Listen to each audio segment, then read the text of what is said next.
So guys, ito po ang ating ginagawang antena. Ito po ay dual band J-pole. Pwede ito sa 2 meters at saka 70 centimeters band, UHF, BHF. Okay, so ang ginawa natin itong base, ito po ay isang C4 lens, no, na aluminum. So hinati lang natin dito. So dalawa po ang magawa nitong ganito kalaki, dalawa po ang magagawang base. So ito po ang resulta niya. Yan. So binutasan lang natin dito guys, at saka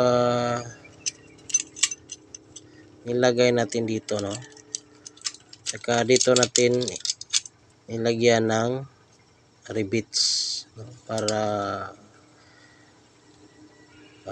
connected siya, no? Tuloy-tuloy yung kanyang ground.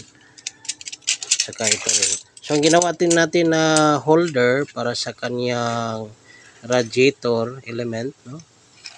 So ito po ang PVC pipe na blue. So pinainitan lang natin ng apoy, tapos ginawa na natin na ganito yung forma, no? So dito ikakabit natin yung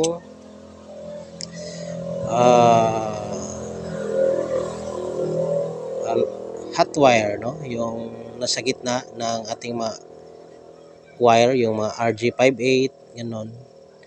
Dito natin ilagay, tsaka dito natin i-rebit yung ground nya. Ito yung reflector ng sa UHF, no, itong maliit na to. Tsaka ito yung mahaba, yung reflector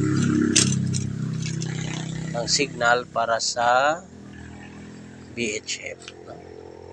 So nilagyan na rin natin ng U-bolt para i-connect natin doon sa ating tubo o kawayan, no?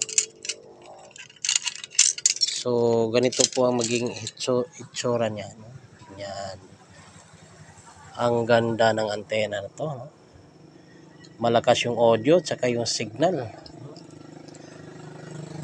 Proven and tested na po. Opo. Itong dual band J-pole antena.